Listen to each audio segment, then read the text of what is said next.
The rain came down gray and steady over Cleveland, the morning they expected Naomi Albright to be destroyed. And she walked into the federal courthouse on Superior Avenue, like a woman heading to her own funeral with her chin up, only because she had nothing left to do with it. Cameras pressed in from both sides of the security line. A man with a microphone leaned across the rope and asked her how it felt to steal a dying man's research. And she did not answer, because for 3 weeks she had been answering, and answering had not helped.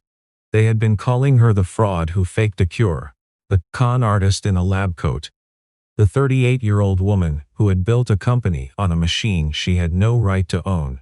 None of it was true. But truth had quietly checked out somewhere around the second headline, and by the time the indictment came down it had stopped returning anyone's calls. Inside courtroom 9, the gallery was already full when she came through the doors. The case had been sold to the public as the largest medical technology theft in a generation, and the benches were thick with reporters, with industry bloggers, with a row of broad-shouldered men, in good suits, who did not look at anyone, and did not need to. Naomi recognized the company they kept. They worked for Coil Medical Group, the same people who had spent the last 8 months trying to bury her startup before it could draw a single breath in the marketplace. Her lawyers waited at the defense table, 4 of them, from a firm whose name alone usually ended arguments, all of whom had sat across from her the night before and promised her they were ready. The lead attorney, Lawrence Tate, a tall man with silver at his temples who had charged her $250,000 before he'd read a single page, did not meet her eyes when she sat down. He leaned and murmured something to the second chair. The second chair murmured to the associate. The associate closed a binder very softly, as if the room were a hospital and someone in it was sleeping. Then Tate stood and asked the court for leave to withdraw. Naomi turned her head toward him slowly, so slowly the motion looked like it cost her something. She heard the phrase conflict of interest, newly identified. She heard that the firm could no longer in good conscience continue. She heard that he was deeply sorry. Behind him the other 3 were already on their feet, already buttoning jackets, already gathering the wheeled cases that held the defense of her life, preparing to walk out and leave her sitting alone at the most public table she had ever occupied. Judge Eleanor Brandt asked, twice, whether the defendant had replacement counsel. Naomi did not answer the first time, because her throat had simply closed. She did not answer the second time, because she had finally understood. Someone had gotten to her firm. Someone had applied a kind of pressure that $250,000 could no longer compete with. Across the aisle, Assistant U.S. Attorney Dana Vogel rose with a calm that looked rehearsed and asked the court to proceed without delay, citing the seriousness of the charges and the government's readiness to present its case. At the back of the courtroom, near the double doors, a man in the gray coveralls of the building's maintenance staff set the handle of his mop against the wall and went very still.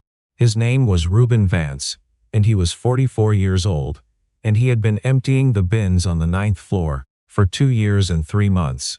He had been half listening since the first whispered exchange at the defense table, the way he half listened to everything that happened in those rooms, after the public went home and before it returned.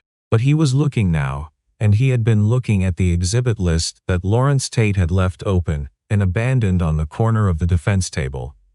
And one small thing on it had stopped the breath in his chest. The exhibits were numbered in a sequence. The sequence skipped. There were pages that had been pulled out before any of this reached a courtroom, and someone had not bothered to renumber what remained because someone had not expected anyone left in the room to notice. Judge Brandt asked one more time. Ms. Albright, do you have anyone prepared to represent you in this proceeding? Naomi did not answer. Reuben Vance stepped forward and said, in a voice pitched low and even, that he could. For half a second the courtroom held perfectly still, and then it came apart into noise. A bailiff started toward him. Dana Vogel let out a short laugh, surprised out of her, and asked the court whether it now permitted the cleaning crew to interrupt federal proceedings. Reuben did not flinch and did not raise his voice. He gave the clerk his bar number. He gave her the date of his admission to the federal bar. He asked her to confirm, on the record, that his license had never been suspended and was active that morning. Judge Brandt looked at him for a long moment over the top of her glasses, and then she called a recess. 11 minutes later, the clerk came back and confirmed it. Reuben Vance had never been disbarred. He had simply stopped. Naomi stared at the man in the coveralls as if the floor of the room had tilted.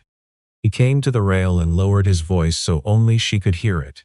If she wanted any chance of surviving the next hour, he told her, she would not say one more word to anyone until she had counsel beside her. She nodded. Because she did not have a better idea. Because for the first time in 3 weeks, someone in that building had spoken to her, as though she might not already be guilty. The judge granted a continuance until the following morning, so that new counsel could familiarize himself with the case. Coyle Medical had not planned for this.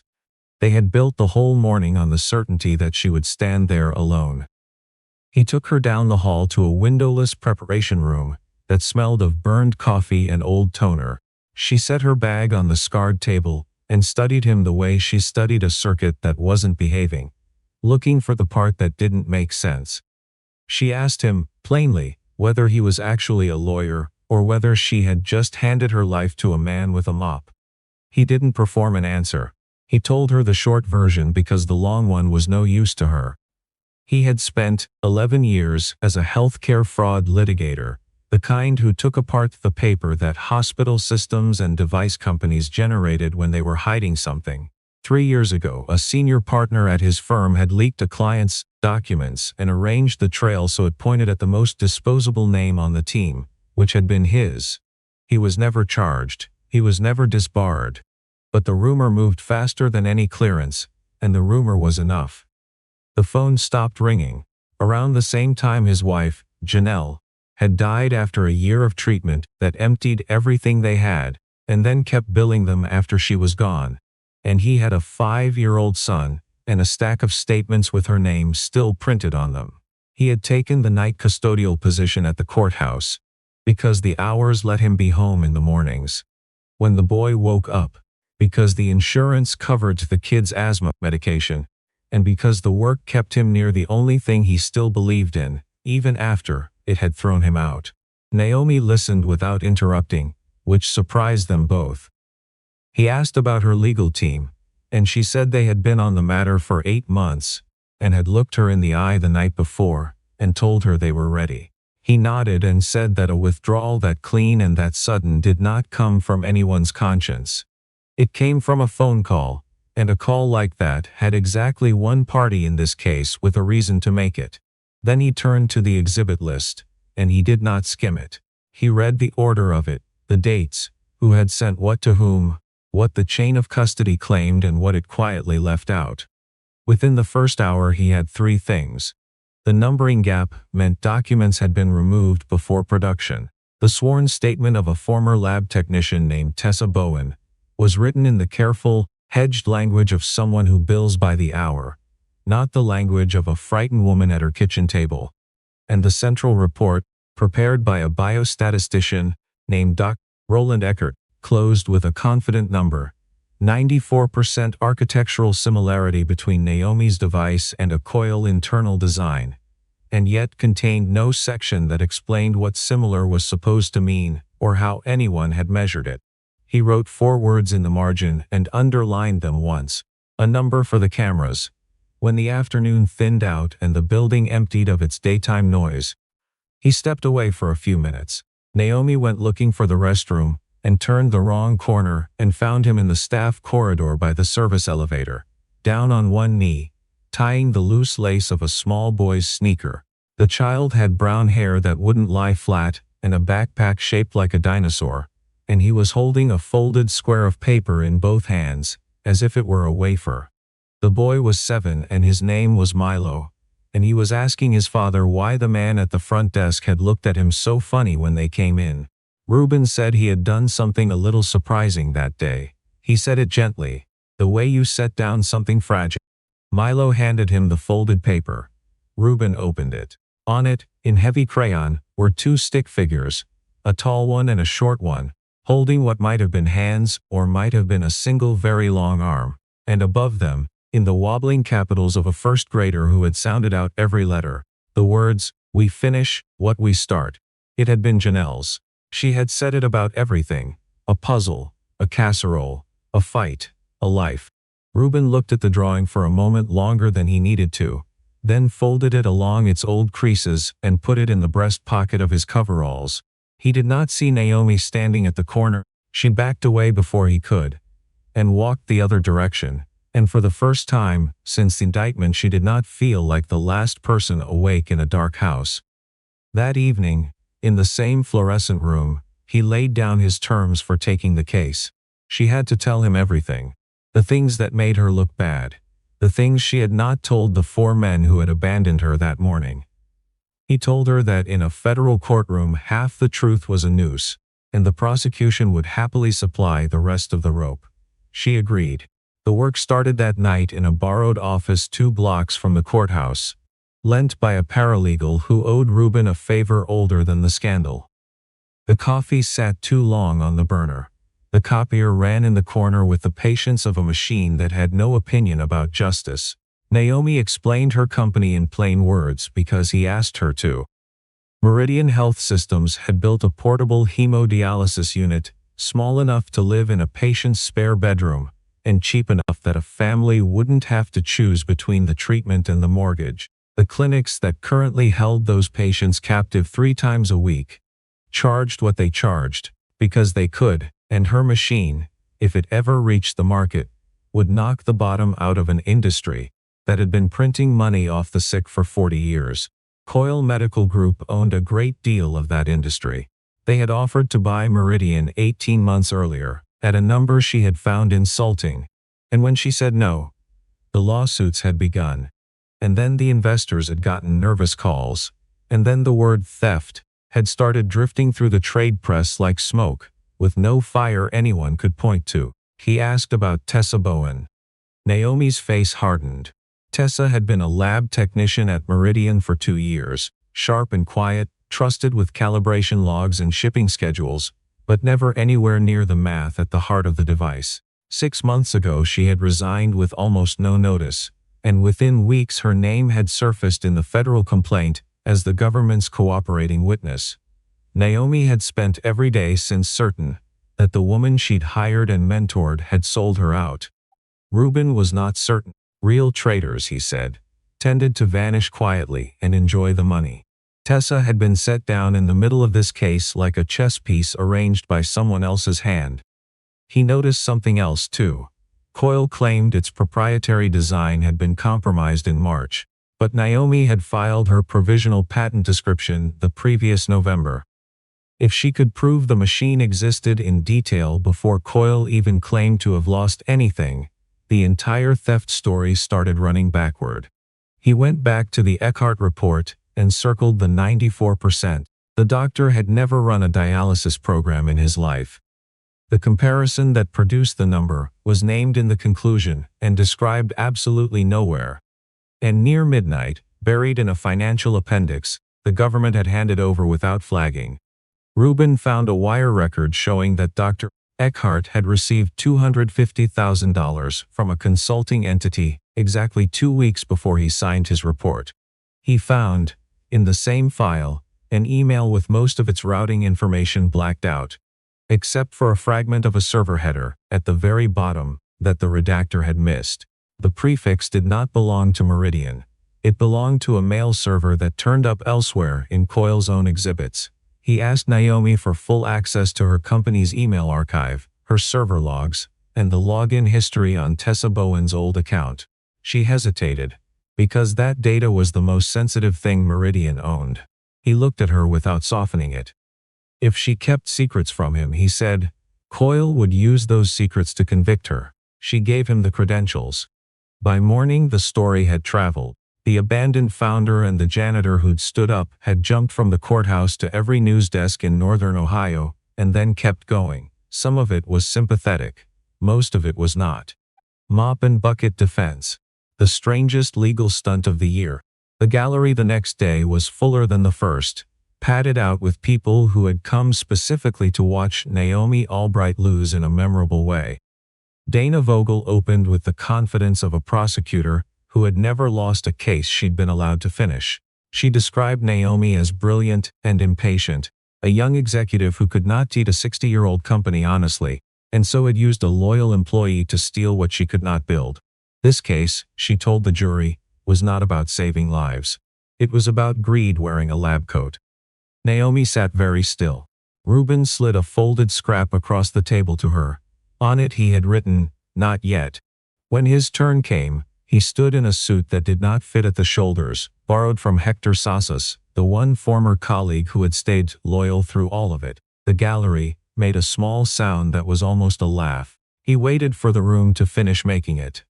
Then he told the jury that the government would show them charts, and Coyle would show them numbers, and none of it would decide this case. 3 questions would. Where did these documents come from? Who profited the moment they appeared? And why were the most important pages of them missing? The prosecution called Dr. Roland Eckhart. He took the stand like a man who had done it many times and been paid well each time. He spoke about architecture and convergence and design topology until the jurors' eyes began to glaze. Then Reuben rose, and he did not begin with the money. He began with the man's resume. Dr. Eckhart held a doctorate he had published. He had never once operated a clinical dialysis platform in a working medical facility, and when pressed he admitted it. Reuben asked him to define his 94%. The doctor said it was the output of a comparison algorithm. Reuben asked him to point, in his own report, to where that algorithm was described. Dr. Eckhart turned pages. The conclusion was there. The method was not. Then Reuben produced the wire record, the $250,000, 2 weeks before the signature. Vogel objected. Reuben said, evenly, that the document was already in the discovery the government itself had produced, merely filed where they'd hoped no one would look. Judge Brandt allowed it. Reuben looked at the witness for a long, quiet moment, and asked him whether he had been paid to find the truth, or paid to manufacture a number frightening enough to bury a woman the public had already decided to hate. The doctor did not answer right away. The silence ran 6 seconds, and 6 seconds in a courtroom is long enough to split a story straight down the middle. In the back row, a heavy-set man in a charcoal suit stood up and walked out. Naomi expected reporters in the lobby afterward. She did not expect what was waiting in the parking structure. Reuben took her down the freight stairwell instead of out the front, an old habit returning faster than he liked. The second underground level was nearly empty. 2 black SUVs sat side by side near the elevators, and leaning against the nose of the closer one, alone, a coffee cup in one hand and an unhurried smile on his face, was Garrett Coyle. He was 61 years old, and he had run his family's company for 30 of those years, and he greeted Reuben by his first name, as if they were old friends meeting by chance. He congratulated him on an entertaining performance. He suggested, kindly, that Reuben think about stopping while the show was still amusing. Reuben asked him what he meant by stopping. Coyle's smile did not move. He said that Milo was a good kid. He said the after-school program at the elementary school in Lakewood was a fine one, very well run. He named the neighbor woman who picked the boy up on Tuesdays and Thursdays, when Reuben worked the early shift. He said all of it the way another man might comment on the weather. The air went out of Naomi's chest. Reuben did not raise his voice and did not move. He took his phone from his pocket and turned the screen toward Coyle, so the old man could see the recorder running and the timestamp climbing. Every word had been captured. Coyle's smile finally cracked at one corner. He said a recording in a garage was not enough to touch him. Reuben agreed. Alone, he said. It wasn't. Set beside a break-in, a bought expert, a coerced witness, and the cleanest coordinated withdrawal of opposed counsel he had ever seen, it became something else entirely. Coyle said nothing. Reuben said one more thing before he turned away. The first time men like you buried me, he said, I made the mistake of believing you'd stop once you were caught. I won't be making that mistake twice. Coyle got into his SUV and was driven up the ramp into the rain. That night Reuben drove Milo out to Hector Salas's house in Strongsville. The boy carried his overnight bag in one hand and the small wooden fox his mother had carved in the other. He didn't cry. He knew his father too well to be fooled by a voice trying to sound ordinary. He asked if his dad was in trouble. Reuben didn't lie to him. He said he was helping a woman who'd been blamed for something she didn't do, and that some people with a lot of money didn't like it. Milo was quiet for a while in the dark of the back seat. Then he asked if his dad was going to stop. Reuben took longer to answer than he expected. He said he was scared. He said being scared was a real thing, not nothing. But if he quit because he was scared, the next time those people did this to someone, that someone might have no one at all to stand up. Milo turned this over with the slow seriousness of a child considering something large. Then he said, "Okay," and he hugged his father across the console, hard enough that it hurt, and Reuben held on a beat too long. He drove back into the city alone, and somewhere on the bridge over the dark river he made the decision he had been pretending he hadn't already made. He wasn't trying to win a single case anymore. He was finishing something he'd dropped 3 years ago, and told himself he'd never pick up again. The next evening they went into Meridian's offices, half the desks empty now, a whiteboard in the back still covered in equations no one had erased in months. Naomi logged into the company's archives herself, and Reuben was careful, almost stubborn, about that line. He touched nothing he had not been given the keys to. They opened Tessa Bowen's old account first. In the weeks before she quit, Tessa had repeatedly opened folders labeled External Legal Exposure and Coil Acquisition.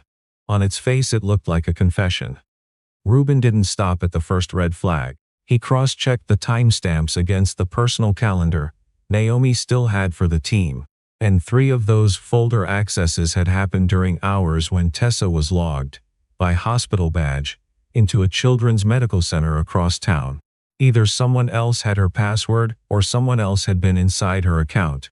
Then Naomi remembered. Tessa had reported a company laptop stolen the week before she resigned. It had been written up as a minor inconvenience and forgotten. Reuben went deeper. In Tessa's old mailbox he found 3 messages she had tried to send Naomi, all of them shunted into a hidden filter and never delivered.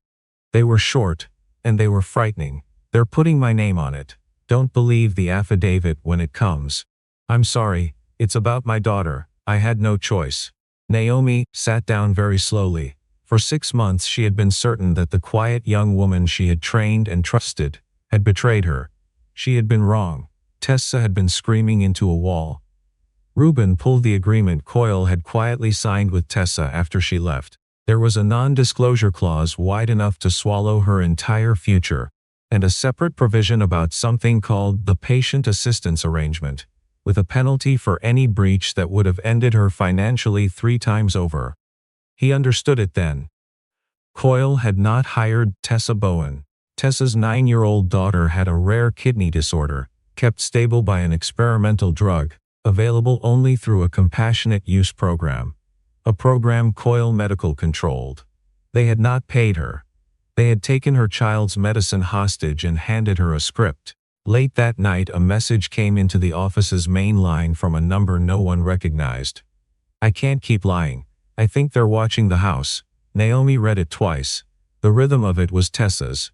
Reuben answered with a single line. "Don't send anything more. Tell me only where it's safe to meet." A few minutes later an address came through, a commuter rail platform 2 stops outside the county line. They left at once. When they got there the platform was nearly empty, and the bench was bare, except for a folded cardigan left on the seat, and in the trash bin a few feet away, a cheap phone had been smashed and dropped on top of a coffee cup. Reuben did not touch any of it. He photographed all of it from where he stood. Naomi whispered that Coyle's people had gotten to her first. Reuben shook his head slowly. If they had wanted Tessa to disappear, he said, they would not have left the phone sit in plain view. They wanted her terrified, not gone. A terrified witness reckons. A missing one becomes a federal investigation. He called the local police anonymously about the smashed phone, and they drove back into the city, through the long, empty quiet of the late highway. Around 1 in the morning, Reuben went home to his own apartment in Lakewood, to grab a few of Milo's books. and the worn spiral notebook he kept in the drawer beneath the bed. 3 years of his own careful notes on the case that had ended his career, which he had never thrown away and never once reread. The hallway was quiet when he reached his floor. Then he saw the lock. The brass around the keyhole was scratched in the unmistakable pattern of a pry tool. He did not push the door. He stepped back. From inside he could hear movement, 2 low voices being careful. He was not a man who could fight 3 intruders, and he did not pretend to be one. He pulled the fire alarm at the end of the corridor, called 911 as he walked, and started banging on his neighbors' doors so that the hall would be full of witnesses when the men inside came out. 3 of them came out fast. One lunged for the bag on Ruben's shoulder, because the bag held a backup of the most important parts of the file, and they grappled briefly on the landing. Ruben took a hard hit across the cheekbone and kept his grip. He shoved the bag through the half-open door of the elderly woman across the hall and shouted at her to lock it, and she did. 2 of the men ran. The third, slower, was caught by responding officers in the lobby, and in his jacket the police found a printed photograph of Milo, a typed schedule of Ruben's weekly routine, and a list of the documents he'd been carrying in his work satchel. Naomi arrived 20 minutes later. Milo's books were scattered across the floor. The spare wooden fox the boy kept at home, for the nights he didn't take it to school, had been thrown into a corner. She stood in the doorway and saw, with a terrible clarity, that the price of this had moved past money and reputation into a country she could not undo. She told Ruben he owed her nothing. She told him he could walk away and she would understand it. He stood there holding a kitchen towel against his split lip and looked at her, calm and exhausted, and said that he was not doing this because she's famous or because she could pay him. He was doing this because Garrett Coyle believed he had the right to do this to whoever he chose, and someone had to make that belief cost him. His phone rang. It was Tessa. Her voice was shaking. She was hidden in a roadside motel 2 hours south, and she had been too frightened to use a phone for almost a full day. The men sent to find her had missed her because she had run earlier than they planned. She had a recording. On it, Garrett Coyle himself discussed paying the consultant, coordinating the timing with Naomi's own law firm, and shaping the language of the witness statements. She was willing to hand it over. She was not willing to die for it. Ruben did not tell her to come to the city. He told her to stay exactly where she was and not move. Then he hung up and called Special Agent Marin Holt of the Cleveland field office, who had known him during the old scandal and had always believed it was engineered.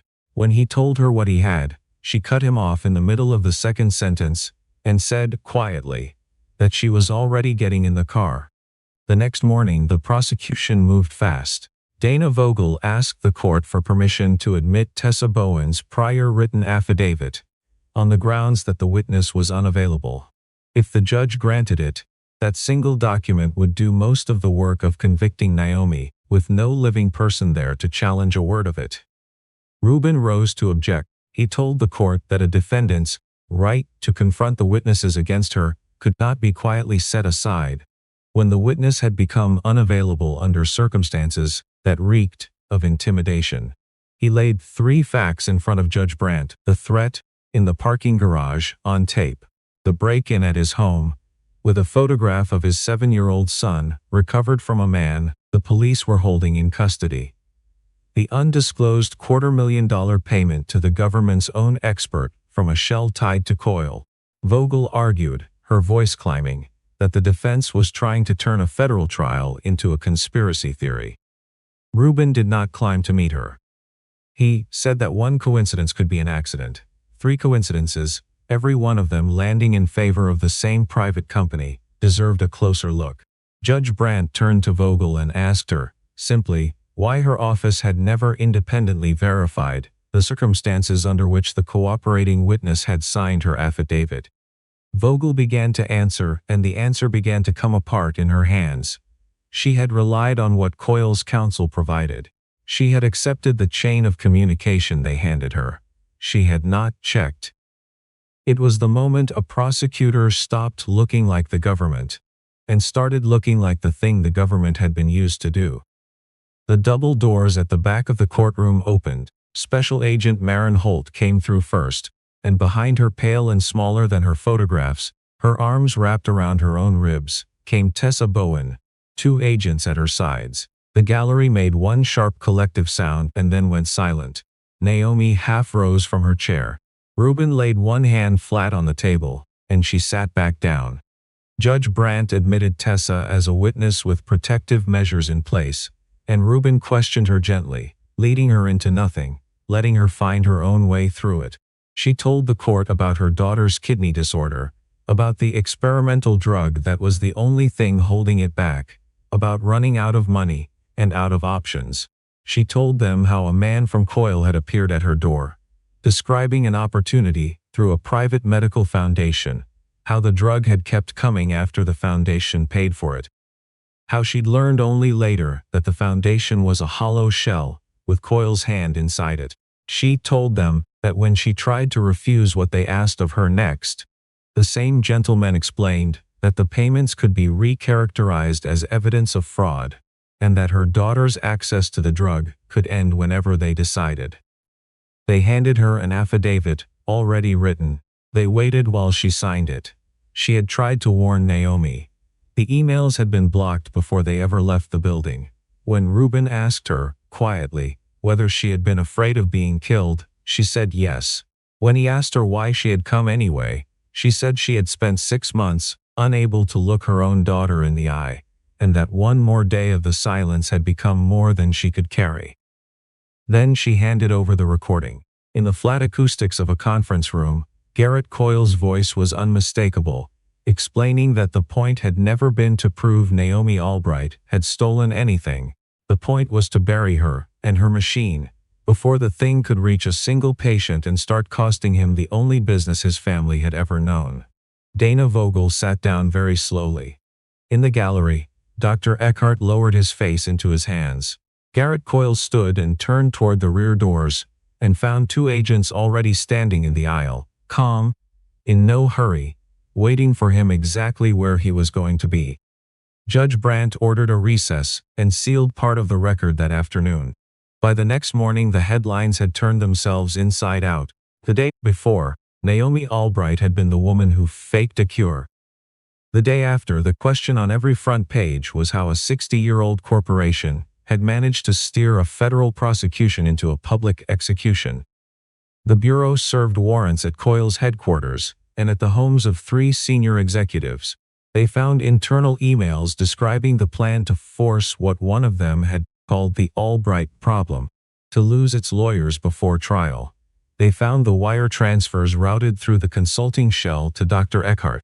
They found a media schedule for the campaign of articles that had been written about Naomi, with publications and dollar figures attached line by line. Dana Vogel was placed on administrative leave, pending an internal review. She had not built the conspiracy. She had simply trusted a foundation she never tested and made it the floor of her entire case, and she would carry that the rest of her career. The charges against Naomi Albright were dismissed when the government proved unable to defend the honesty of its own evidence. Within the month, Garrett Coyle and 3 of his executives were indicted, and in time convicted, on charges that included obstruction of justice, witness tampering, evidence tampering, and fraud against a federal court. Coyle Medical Group paid penalties that, once the civil settlements were finished, ran into the high 9 figures, lost its largest government contracts, and entered a long stretch of court-supervised reorganization. Reuben Vance left the courthouse that last day without saying a word to the press, though the cameras chased him across the wet plaza anyway. This time no one laughed. When a reporter finally got close enough to ask Naomi who had saved her, she did not give them the line they wanted, the vindication, the revenge. She said the person who had saved her had not been an expensive legal team, and had not been a public relations firm. He had been a man every single person in that courtroom had walked past for 2 years without once seeing his face. A year later, on a working-class block in Tremont where the rents were still honest, a small storefront opened its doors. The sign in the window said only Vance Legal Aid. There was no marble, because there was no lobby. There was a single desk for an assistant, 2 second-hand file cabinets, a back room with a table and 4 chairs that did not match, and on the wall a single framed thing, a crayon drawing of 2 stick figures, and the words "We finish what we start." In a frame Reuben had built himself one Sunday, with Milo handing him the wrong tools. With a piece of the settlement she had received and a share of the licensing revenue from the machine she had once been accused of stealing, Naomi started a fund. It did not exist to make news. It paid for the things people without money never knew they would need until the day they needed them and couldn't get them. Expert witness fees, filing costs, security for witnesses who had been threatened, a second lawyer for the solo attorney going up against an opponent with bottomless pockets. The fund had been built on the thing Reuben had carried out of the wreck of his own life and never put down. People rarely lost because the truth was against them. They lost because the truth was expensive, and they were not the ones who could afford it. Naomi kept running her company, but something in her had changed. She no longer believed that being smart and being well-funded were enough to keep anyone safe. She believed in something quieter now, the slow, unglamorous work of building the kind of world where the next person would not have to stand at that table alone. Reuben had changed too. He had not gone back to corporate law. He had come back to the practice for a different reason than the one that drove him the first time around. The first time he had been good at it. This time he meant to be useful with it.